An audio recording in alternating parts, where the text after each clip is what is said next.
Official Food to Family station. It's the night before the Senate decides, and it's still uncertain whether Clarence Thomas will have enough votes to become an Associate Justice of the U.S. Supreme Court. Both sides, meanwhile, continue to argue about credibility. That I am not imagining the conduct to which I testified. I think that the evidence is very strongly in favor of Clarence Thomas. His testimony was consistent, hers was not. Tonight, the latest survey on the vote, and we'll talk to senators who could determine Clarence Thomas's fate.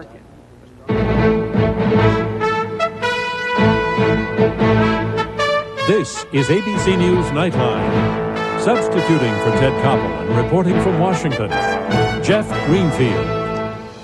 Well, as we were saying almost exactly 1 week ago, nobody really knows what's going to happen when the Senate votes Tuesday at 6 p.m. on the Clarence Thomas nomination. After a week that will live in memory, if not infamy, the most enduring memory is an endless succession of partisan ideological charges and countercharges masquerading as a search for the truth. Indeed, you get the feeling that if a heavenly hand reached out of the sky, pointed a finger at Judge Thomas, and declared he's telling the truth, Thomas's opponents would warn about the need for the separation of church and state. And if Judge Thomas went on TV tonight to announce Anita Hill was right, his supporters would dismiss it as one man's uncorroborated opinion. So we're going to witness an unusual sight tonight. Two United States senators who are, as of this moment, actually undecided. They and a handful of their colleagues will ultimately determine whether Judge Thomas becomes Justice Thomas. In the court of public opinion, Thomas has gained support. Tonight's ABC News poll of 514 adults shows 59% of those surveyed support his confirmation, a gain of 12 points in the last 5 days. And for the first time, a majority of women as well as men support his confirmation. The poll has a margin of error of plus or minus 5 points. In the Senate, an ABC News survey shows that Judge Thomas appears to have barely enough votes to prevail. But the outcome seems to hinge on 11 Democrats who are listed as supporting Thomas, including several who announced their support before Anita Hill's charges and who say they're still examining the evidence. We begin tonight with a look at the confusing end to this extraordinary week. Here's Dave Marish. This entire proceeding is ended. Around 2 Monday morning, with the bang of the gavel and a room full of whimpers about the length and pain of the process, the Senate Judiciary Committee halted its makeshift trial without re-examining Clarence Thomas or Anita Hill. Have you ever enjoyed bringing the gavel down more than that? No. Given all the hard questions raised by the long weekend of testimony, excusing them seemed a confession the committee had despaired of ever getting satisfying answers from either. It's not hard to see why. Senator, I will not get into any discussions that I might have about my personal life or my sex life with any person outside of the workplace. Judge Thomas consistently refused to supply answers beyond his categorical denial of all Anita Hill's charges, a strategy reminiscent of his claim never to have considered in 18 years the Supreme Court's controversial Roe v. Wade decision on abortion. Instead of a defense, Judge Thomas concentrated on a blistering offense against the senators and their process. I wasn't harmed by the Klan. I wasn't harmed by the Knights of Camellia. I wasn't harmed by the Aryan race. I wasn't harmed by a racist group. I was harmed by this process. Professor Hill seemed more forthcoming. I may have used poor judgment. Perhaps I should have taken angry or even militant steps, both when I was in the agency or after I left it. But she still left in her wake puzzling questions about her claims that she had to follow Clarence Thomas to the EEOC to protect her job, and that her continuing connections to Thomas represented no more than cordial dissembling of her real feelings. Choosing whom to believe is not just a matter of him or her. There were tables full of credentialed, credible, persuasive witnesses for Thomas and for Hill, who vouched as best they could for their person's version of the truth. More evidence of the committee's exhaustion in the face of all of this was the decision agreed to by all sides not to bring before the cameras Angela Wright, a former press aide Thomas says he fired summarily because she once called another aide a faggot. But later, Thomas recommended her for another job. Wright's testimony was simply put into the written record, and in it she says, quote, Clarence Thomas did consistently pressure me to date him. At one point, Clarence Thomas made comments about my anatomy. Another former EEOC worker, Rose Jourdain, confirms that Wright, quote, became increasingly uneasy with Thomas because of these comments. Another former Thomas aide says she saw no sexual harassment, but she did see a pattern of careers at EEOC rising and falling through sexual favoritism. And Sukari Hartnett says she offered this information to the Senate committee weeks ago.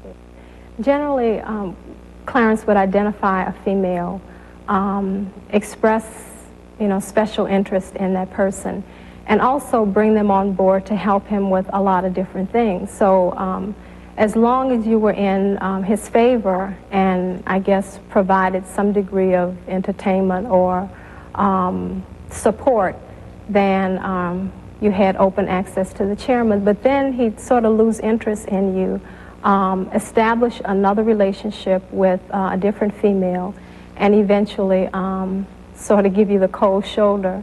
Although these charges were not aired at the hearings, most viewers probably felt they'd heard enough uninvestigated charges, like these against Anita Hill. I've got statements from her former law professors, statements from people that know her saying, watch out for this woman. And then there were the senator's wrangles, persistent, petty, often verging on personal conflict. Senator. No, wait, let me just finish. I'm going to let you finish, and then I'm going to cut you off real quick. Well, if you think you're going to cut me off, I think you're wrong. Though there were no hearings today, there were rehearings of many of the past week's arguments, as both sides tried a little last-minute spin control. I'm very pleased with the way the support all across the country is holding strong for Judge Thomas. I am not imagining the conduct to which I testified. In the end, did this never-ending recitation of contradictions change many votes on Thomas's nomination to the Supreme Court? ABC's political reporter, Hal Bruno. At this point, the hearings don't appear to have had much impact in changing minds. It's still very, very close. It could change tomorrow. Just hours before the Senate's to vote, the key questions about Clarence Thomas's past remain unanswered. And as for the future, if Thomas is to be confirmed, will he have to avoid all cases involving sexual harassment? And if he's defeated, how many other nominees will submit to the possibility of a Thomas-like confirmation process? I'm Dave Marish for Nightline in Washington. And when we come back, we'll talk with two Democratic senators who originally supported Clarence Thomas, but now say they're undecided. Senator Richard Shelby of Alabama and Senator Joseph Lieberman of Connecticut. This is ABC News Nightline, brought to you by Charles Schwab. Everyone has a dream, a vision deep inside. When I decide to follow up on an investing idea, I need a broker who's ready when I am. We make it easier to follow your own lead. I can call Schwab at any hour, nights or weekends, get the information I need, even place an order to trade. Always there to give you just the help you need. Help yourself at Schwab today. A safe journey, that's what it's all about out there on the road. So of course that's an important goal at Mazda. As we introduce the first of 5 new cars that improve your sense of control, that are stronger but not heavier, even one with dual airbags already built in. 5 new cars just as pure and personal as the Mazda Miata. Drive safely.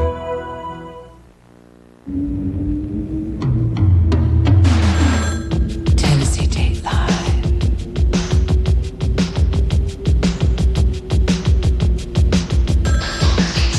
Call Tennessee's most exciting singles at 1-900-860-WINK and receive your free Dateline answering service. That's 1-900-860-WINK, only $1.99 a minute.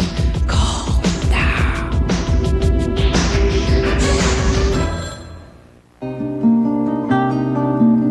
One of the most painful things about living is dying.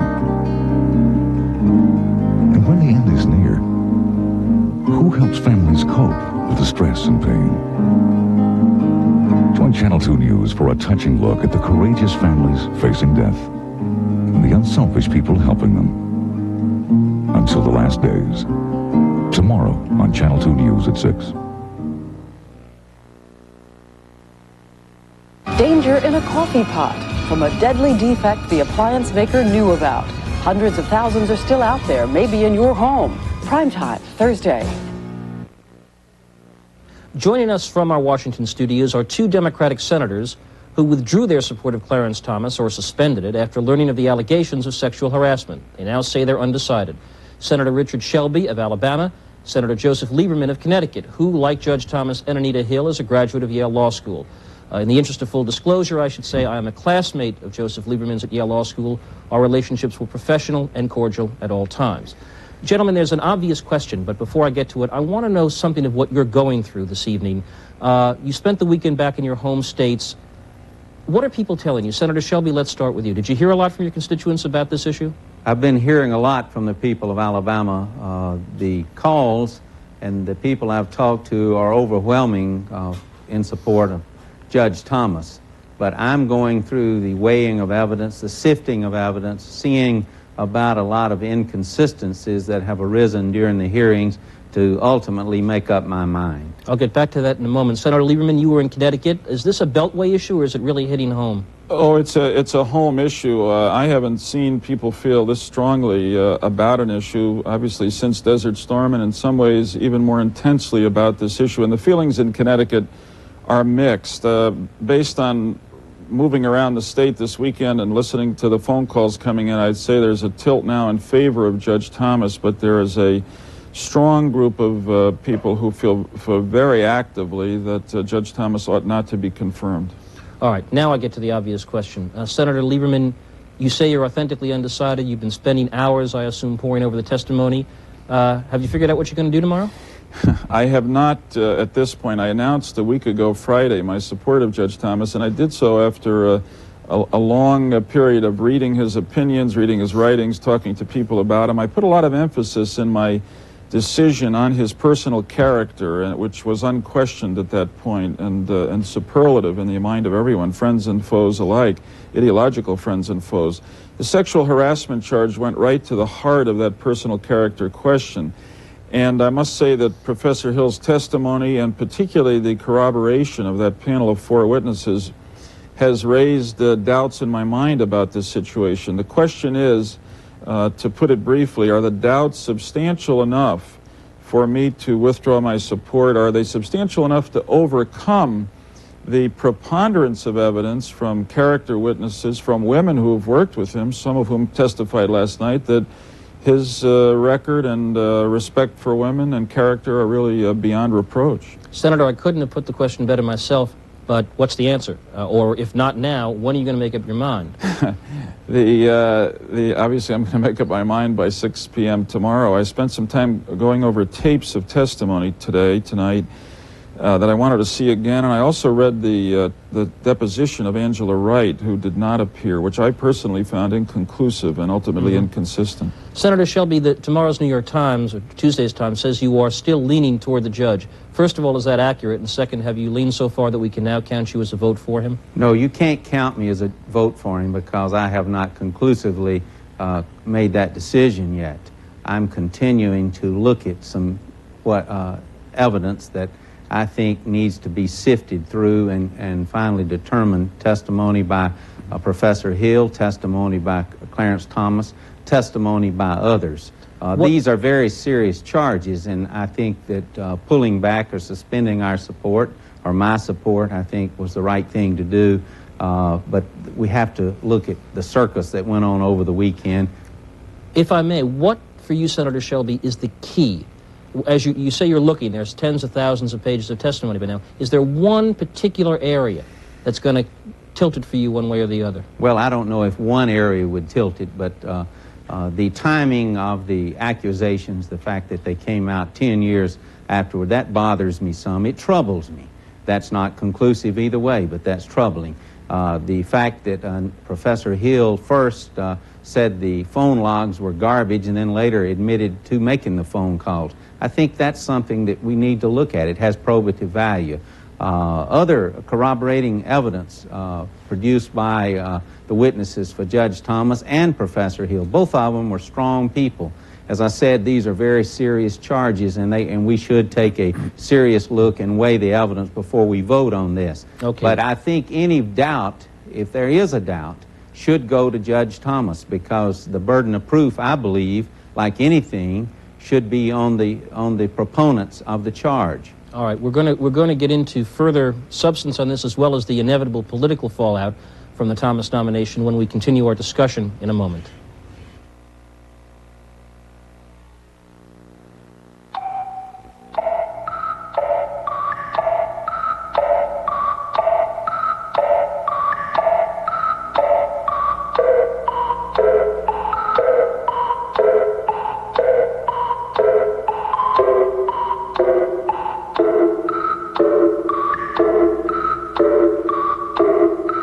Designed to run like a watch.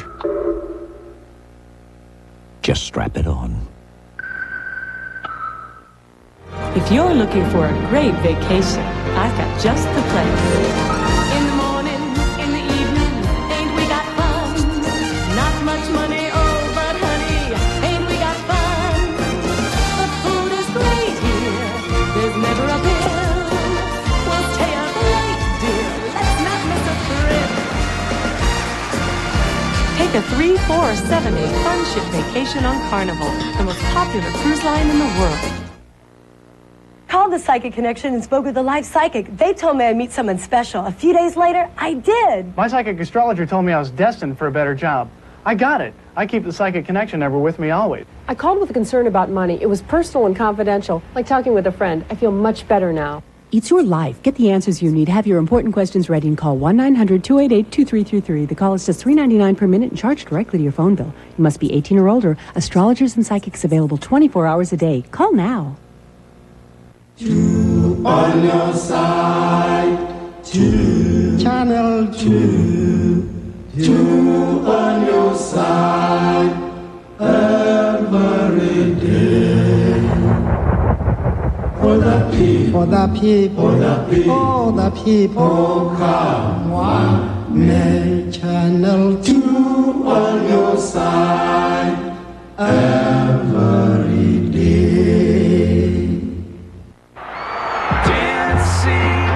Tennessee, there ain't no place I'd rather be. When it comes to the UT Vols, the place to be is watching Channel 2 News Nightside. Our UT lineup is headed by the sports guy, Steve Phillips, and Jeff Rhodes on the weekend, with nightly Vols updates, spectacular game video by Channel 2 News photographers, and behind-the-scenes special reports. Team up with Channel 2 News for UT Vols updates every night at 10, only on Channel 2 News Nightside. How to survive an airplane crash. We'll tell you what you need to know to stay alive if your plane goes down. A crash course in survival. On 2020, Friday. Tomorrow we'll have the countdown to the Clarence Thomas vote. Then $1 billion boost to America's car industry. Lee Iacocca joins us, plus James Taylor. You're on Good Morning America tomorrow. Continuing our discussion now on the Thomas nomination with Senators Richard Shelby of Alabama and Joseph Lieberman of Connecticut. Senator Lieberman, you've been getting, I assume, a fair amount of suggestions. I've gotten a couple about this interview, and what some people want to know is the fact that Clarence Thomas did not listen to the testimony of Anita Hill. I must say that was one that surprised me a little, that if I'd been falsely accused of something so grave, I'd want to listen to every second of her testimony to see if I could spot holes in it. Is that one of the things that you're weighing and sifting? Well, I must say, Jeff, that surprised me and puzzled me, and my first instinct was that if I was Judge Thomas's lawyer, I would have insisted that he watch it. But when you think about it, he was roughly generally aware of her charges from the press conference she gave, as well as from the FBI interview, and his denial was absolute. So that I guess for personal reasons he chose not to do it, and I gather that his wife or someone else brought him summaries of what she was saying. It didn't affect his response because his position under oath is absolutely none of this happened, but I did find it personally puzzling. More generally, most people, Chairman Biden, Senator Shelby, have said the presumption has to be with Judge Thomas, to which his opponents say, when you are considering a lifetime appointment to a court that determines the nature of American rights, liberties, and freedoms, maybe not. Well, you were trained in a fairly good law school. What's your sense of this? Does a presumption go to Judge Thomas in the event of a rough equation of credibility? Well, I actually think that both of these people come before us equally in that sense. Perhaps I'd give Judge Thomas a presumption in fairness so that some level of proof is made so that we don't create a situation where anybody can come in and make an allegation.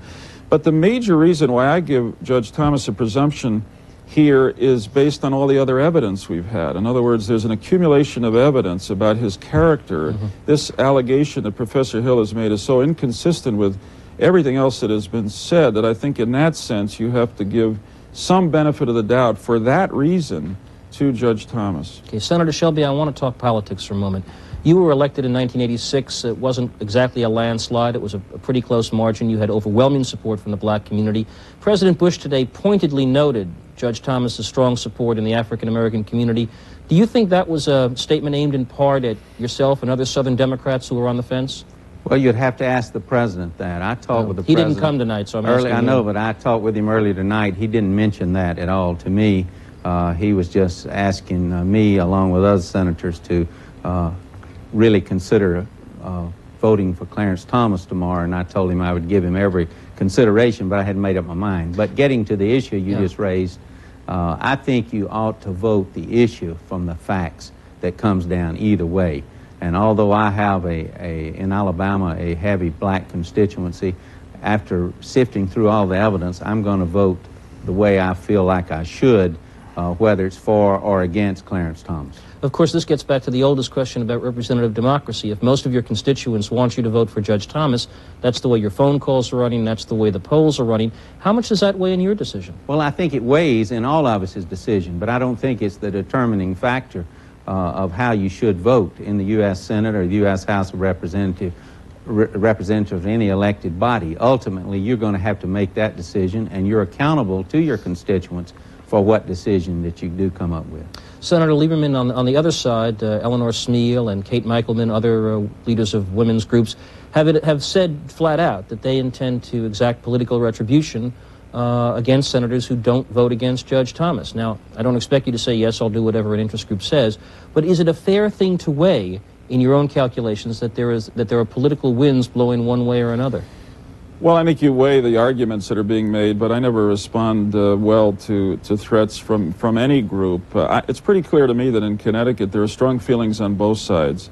And it's also pretty clear to me that this is so important a decision that I better make it based on what my conscience tells me is the right thing to do and what's the fair thing to do, and sit with that and live with that and hope that even those who are not happy with my decision will respect the way I made it.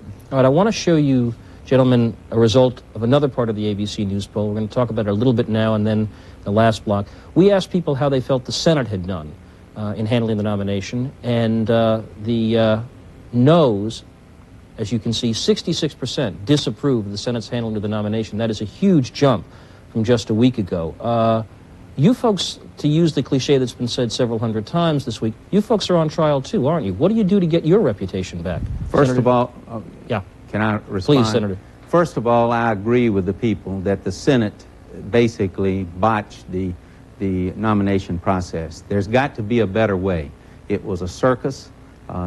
It's uncalled for. It showed the inner workings of the Senate in its worst way. We've got to do better.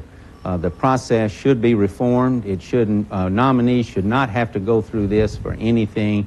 It should not be a search and destroy mission, and that's about what it's become. Senator Lieberman, would you like to defend the conduct of the Senate, or do you like to join your colleague? Well, I'd like to do a little of both. In the first place, once the sexual harassment allegations were made, I think there was an inevitable logic to the way in which the Senate had to go forward with hearings, and those hearings were awkward, were unseemly, and inevitably the Senate is blamed for it. I heard critics of one or another member of the committee for the way in which the questioning was done. It was a tough spot they were under, but the lesson that I hope we learn from this is how we deal with charges of this personal nature in the future. Jeff, you know, when the FBI and the committee investigators go out and talk to people about a nominee, they ask them at the end an open-ended question. Do you know anything else that we should know about this nominee? I asked them, what are you thinking when you do that? And they said, well, we're thinking about personal behavior, such as drugs, alcohol, and sex. I think from now on they ought to ask those questions specifically so that they bring them out earlier in the process so that they can fully investigate them before getting to the kind of experience that we had over this weekend. Jeff, I believe, just to further respond to it, I believe that the American people are right, that they deserve better. They deserve a better representation by the U.S. Senate, and they deserve better as far as the nomination process itself is concerned. And I believe in the future they're going to get it. We're down to our last few seconds. Any predictions, Senator Lieberman? The odds are that Judge Thomas will be confirmed, and that's because he probably had close to 60 votes before the sexual harassment charges were made. But it's by no means certain, certainly not in my case, and I gather Dick Shelby's. I think the vote will be close. I'm not doing a poll on it, and tomorrow we're both going to have to vote one way or the other. That's probably the only prediction tonight that I can guarantee will stand up by tomorrow. I want to thank Senator Joseph Lieberman of Connecticut for coming by. Senator Richard Shelby, thanks very much for coming back from Alabama and stopping here on your way to a nice, easy day tomorrow. And we will be back in a moment with a program note. Ford Motor Company profiles in quality, reliability.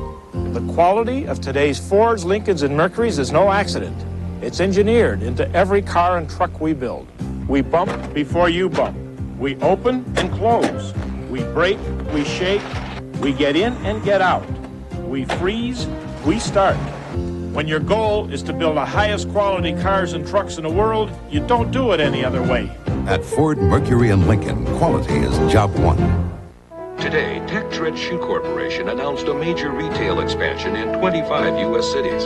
When I see a company that looks like a good investment, I check it out myself. We make it easier to follow your own lead. At Charles Schwab, I can get quotes, financial news, and when I make a trade, commission savings. Always there to give you just the help you need. Help yourself at Schwab today. One athlete, many events. The energy to challenge not just one, but all limits. At Texaco, we share that energy in all that we do. The energy to create innovative products like Haviland Formula 3 motor oil. The energy to lead the way in exploration, conservation, alternate energy. The energy to go as far as we can, and then go even further.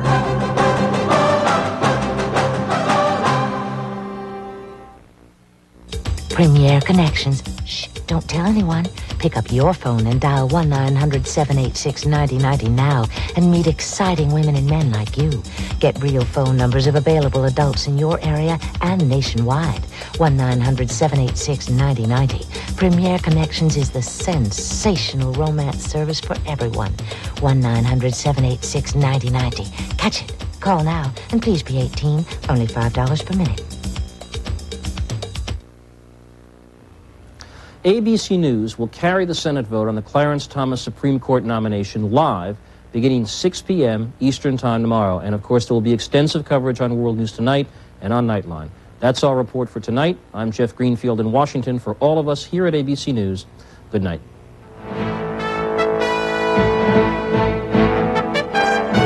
This has been ABC News Nightline. If you wish a videocassette version of Nightline, the cost is $14.98 plus $3.95 shipping and handling.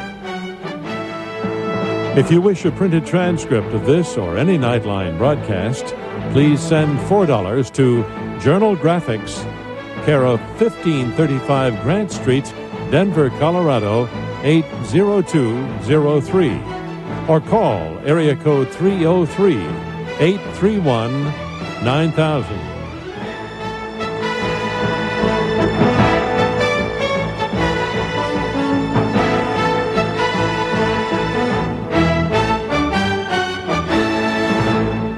Nightline is a presentation of ABC News. More Americans get their news from ABC News than from any other source. America's watching ABC. After a hard day, when you're ready to relax and unwind, wouldn't it be nice to talk to a real, live, warm body who loves to listen? At 1-900-454-1661, a soft, easy-to-talk-to lady who knows how to treat a man is waiting for your call. No need to be alone. Just pick up the phone. Dial 1-900-454-1661 for friendly girls who love to talk to gentlemen callers. I'm so glad you called. Only $1.99 a minute. Join Ann Holt and Bob Mueller on Channel 2 News at 5 and 6.